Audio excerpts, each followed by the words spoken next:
When it comes to tanks, most people only know the superstars: the American M1 Abrams, the German Leopard 2, the Russian T-90. These names dominate headlines, games, and military showcases. But there's a long list of tanks that rarely get the recognition they deserve. Machines that may not grab attention, but have proven themselves in battle, innovation, or reliability. They're not famous, they're not flashy, but they work, and some of them, quietly, have changed the face of modern combat. Today, we're counting down the 10 most underrated tanks in the world, and number 1 is built by a country most people don't even associate with advanced tank design. 10th TAM, Argentina. Argentina's TAM tank is a product of necessity and clever engineering.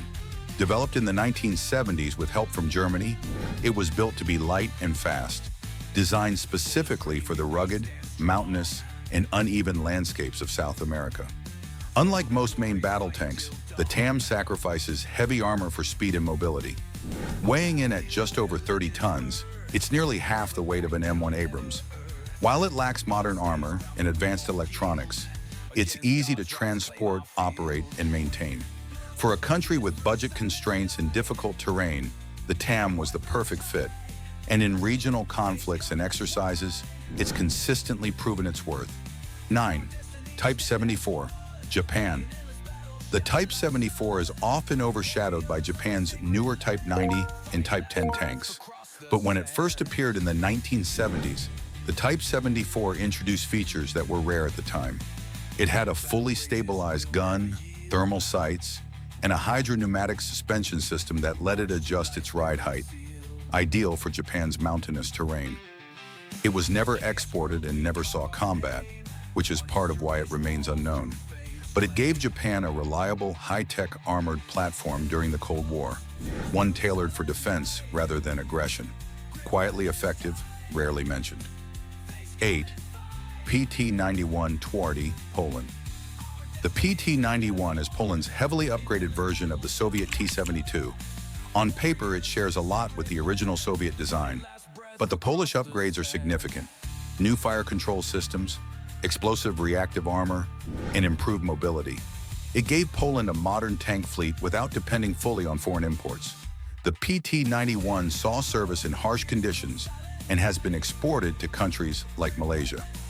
It's not flashy, but it performs well, is cost-effective, and has held up in tough environments, making it a dependable platform in places where reliability means everything. 7. AMX-30, France. France's AMX-30 took a different approach than most NATO tanks. Rather than focusing on armor thickness, French designers prioritized speed, mobility, and firepower. At just 36 tons, the AMX-30 was nimble compared to its Western counterparts. It was equipped with a powerful 105mm gun and high-speed optics. While not ideal for slugging it out with heavily armored opponents, it was perfect for fast strikes, maneuver warfare, and rapid deployment. The AMX-30 saw service in numerous countries and conflicts, ranging from the Middle East to Africa, and often performed better than expected under fire. 6. Vickers Mk3, United Kingdom. The Vickers Mk3 is a tank that barely makes the history books, but it's quietly had a long and useful career. It was designed as a low-cost export tank during the Cold War, simple, reliable, and easy to operate. It featured a powerful 105mm gun and solid optics, but kept costs low by avoiding complex systems. Countries like Kenya and Nigeria used it effectively for decades, especially in rough terrain and limited infrastructure environments. While it never matched the prestige of the British Challenger series, the Vickers Mark III got the job done, and it's still in service in some regions today. 5. T-55 Enigma, Iraq. One of the strangest tanks to emerge from the Gulf War was the so-called T-55 Enigma.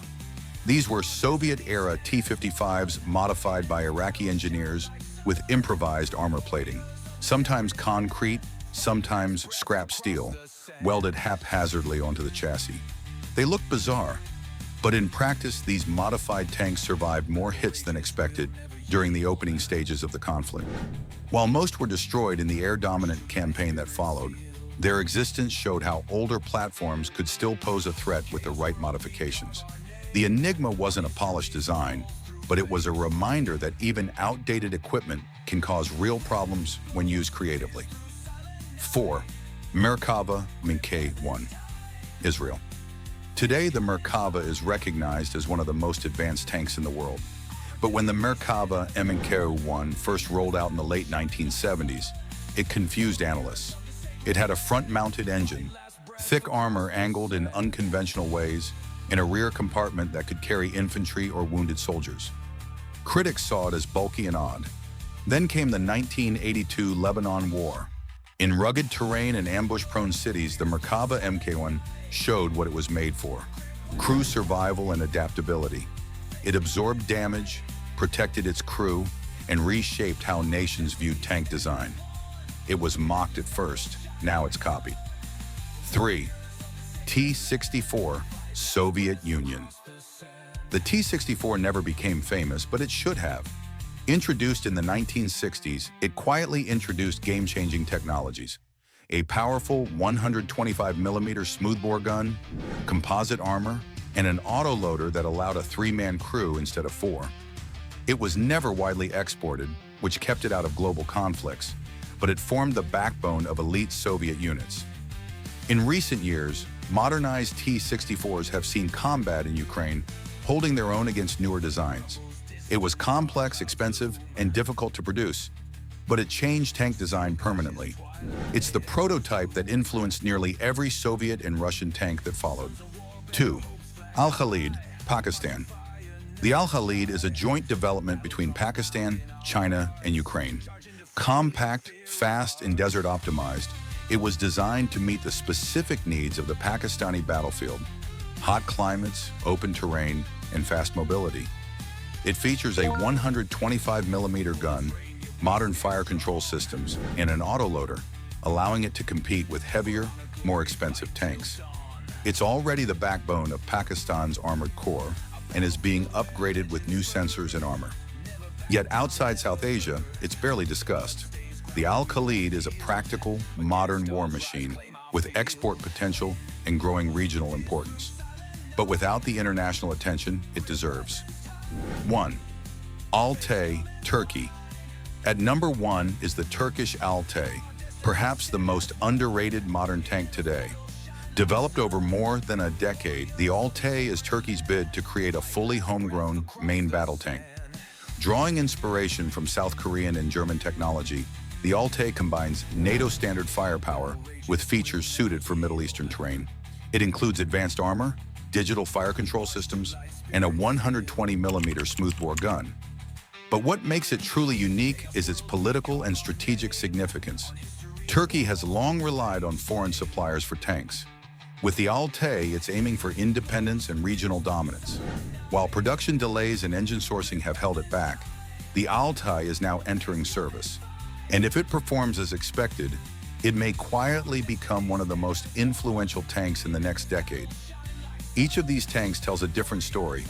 Some were built for speed over armor, some were designed for specific terrains or tight budgets. Others introduced game-changing technologies without ever gaining fame. What they all share is a pattern: being consistently underestimated by analysts, by rivals, and by history books. But being underrated doesn't mean being ineffective. In fact, some of these machines have outlasted their more glamorous counterparts. They've shaped regional conflicts, advanced tank technology, or helped smaller nations maintain defense independence. In a world obsessed with the biggest and loudest names, these are the tanks that quietly kept moving forward, doing the job no matter who was watching.